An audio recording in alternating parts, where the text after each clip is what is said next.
momento de hacer nuestro altar familiar y vamos a orar un momentito.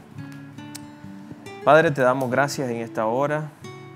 Gracias por tu amor, gracias por tu misericordia. Gracias por esta oportunidad que nos das de compartir tu palabra, porque sabemos que siempre hay una dirección en ella. Queremos abrir nuestros oídos al entendimiento de lo que tú quieres hablar. Bendice, Señor, esta casa, bendice nuestro matrimonio, bendice a Isabela, dale sabiduría, Señor, que ella pueda, Señor, ser entrenada en tu palabra y que día con día crezca en sabiduría, crezca en gracia y sobre todas las cosas nunca se aparte de ti. Así también nosotros te pedimos, Señor, que en este momento podamos disfrutar, Señor, y ser alimentados por lo que tu palabra tiene para hoy en nosotros. Te bendecimos y te damos gracias. En el nombre de Jesús. Amén. Vamos a leer Gálatas capítulo 2, verso 1.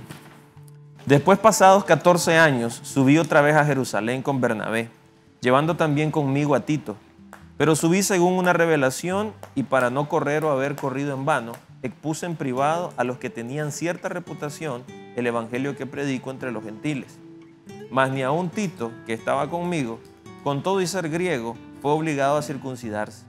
Y esto a pesar de los falsos hermanos introducidos a escondidas, que entraban para espiar nuestra libertad que tenemos en Cristo Jesús, para reducirnos a esclavitud, a los cuales ni por un momento accedimos a someternos, para que la verdad del evangelio permaneciese con vosotros. Pero de los que tenían reputación de ser algo, lo que hayan sido en otro tiempo, nada me importa, Dios no hace acepción de personas. A mí, pues, los de reputación, nada nuevo me comunicaron. Antes, por el contrario, como vieron que me había sido encomendado el evangelio de la incircuncisión, como a Pedro el de la circuncisión, pues el que actuó en Pedro para el apostolado de la circuncisión, actuó también en mí para con los gentiles. Y reconociendo la gracia que me había sido dada, Jacobo, Cefas y Juan, que eran considerados como columnas, nos dieron a mí y a Bernabé la diestra en señal de compañerismo, para que nosotros fuésemos a los gentiles y ellos a la circuncisión. Solamente nos pidieron que nos acordásemos de los pobres, lo cual también procuré con diligencia hacer. Algo que me gustó mucho cuando leí los comentarios y la meditación fue la parte que dice: los ministerios difieren, pero el propósito es el mismo. Y al leer, leemos también acerca de Pablo y acerca de Pedro, y habla de su ministerio. Son dos personas que tienen un contexto diferente en su tiempo, pero algo que tienen en común es que tenían la revelación de Cristo en sus vidas. Si bien Pedro conoció a Jesús, anduvo con él, Pablo no, pero Pablo también tuvo una experiencia con él y lo conoció. Y se me venía el versículo que dice: y conoceréis la verdad, y la verdad os hará libre. Y esta es la verdad que ellos conocían y lo que los hizo ser libres, libres en el sentido del propósito en Cristo Jesús, de cumplir con libertad el llamado, de cumplir con libertad aquello que Dios les encomendó hacer. Y es ahí donde, cuando no solamente tenemos la revelación de Cristo en nosotros, sino que también vivimos una vida de acorde a esa revelación de quién es la persona de Él, nosotros vamos a poder estar conectados a esa fuente y poder conocer su corazón y hacer las cosas en la manera correcta.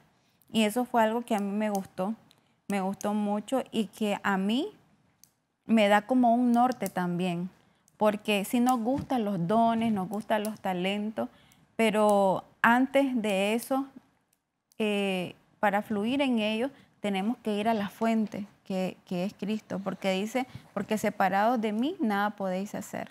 Y es ahí donde vamos a poder fluir y que esa verdad que hay en Cristo Jesús se vuelva viva en nosotros y así poder transmitirla a las personas también.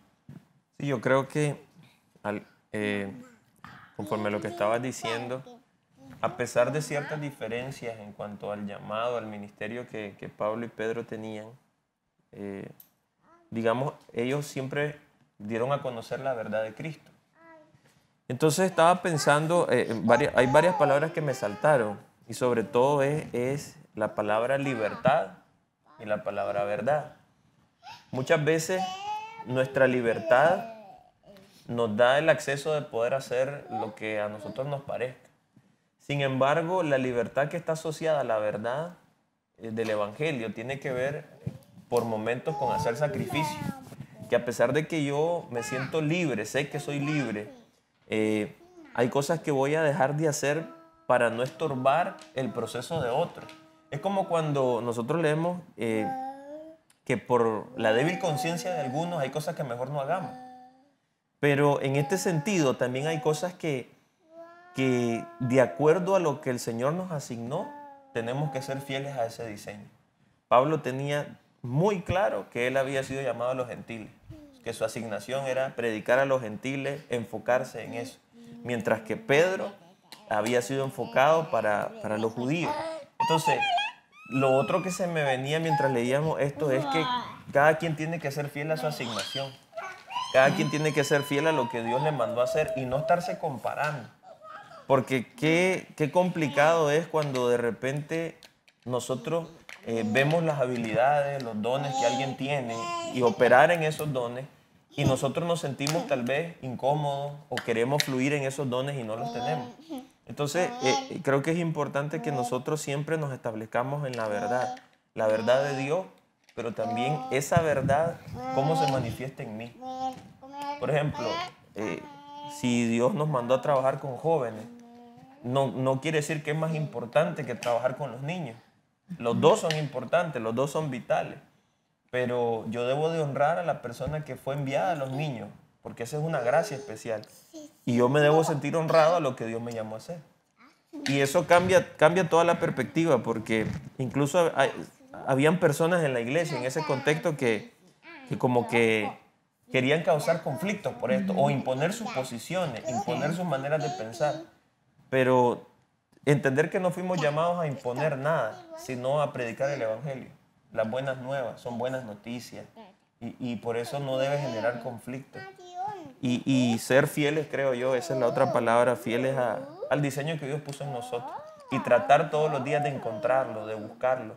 Porque si bien es cierto, no es que ya lo hayamos alcanzado, estamos en ese proceso de saber quiénes somos realmente en Cristo. Y eso solo ocurre cuando hay un proceso de años. Y me gusta que el texto comienza precisamente dando una referencia de años. Después pasados 14 años, dice Pablo. Eso habla no es una persona que se convirtió ayer, sino que ya lleva un proceso con Dios. Y así como vos bien decías, Pedro caminó con Jesús. Pero aún fueron muchas cosas en él procesadas. Entonces creo que la libertad se va obteniendo a medida que vamos conociendo más de Dios y nos encontramos quién realmente somos y para qué estamos. Sí. Yo le llamaría una libertad con responsabilidad. Exacto. Porque la Biblia también dice, todo me es lícito, pero no todo me conviene. Entonces, eso nos establece como un límite para lo que nosotros podemos hacer y no podemos hacer. Y no es porque si hago algo malo, Dios me castiga, no, sino realmente porque conozco el corazón de Dios, sé lo que le va a agradar, lo que le va a ofender y me produce en mí ese temor hacia Él, pero de no ofenderle. Así de es, un no temor hacer reverente. Sí, yo creo que tenemos que pedirle al Señor que nos dé la sabiduría para saber para qué estamos y ser felices con lo que somos. Creo que Pablo fue alguien que terminó sus días entendiendo de que para eso había sido concebido, que para eso había nacido.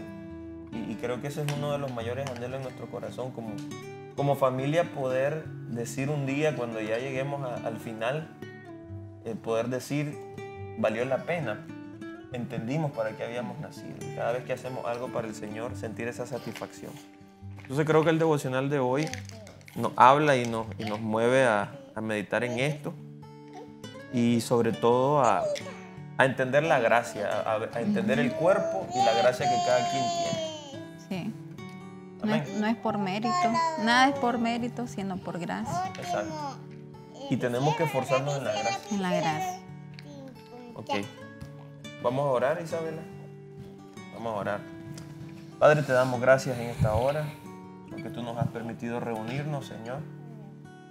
Y Señor, te queremos pedir que nos des la sabiduría necesaria para entender el tiempo en el que estamos y así poder dar los frutos que se esperan de nosotros. Como familia, Señor, queremos estar cada vez más unidos. Que todo aquello que quiere distraernos, todo aquello que quiere causar confusión o incluso que nos hace compararnos con otras personas, con otras familias, con otras formas de ministrar, Señor, que lo podamos dejar de un lado y que simplemente nos esforcemos todos los días por saber cuál es la asignación que nos has dado y entender nuestra esencia.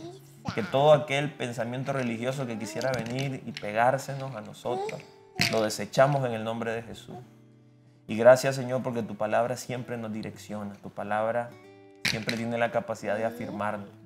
Y hoy te presentamos este tiempo, bendice a nuestra familia, bendice a nuestra casa, y que todas las personas, Señor, que en este tiempo han levantado un altar familiar también puedan recibir una dirección específica para ellos, y conforme a lo que tú les hablaste al corazón.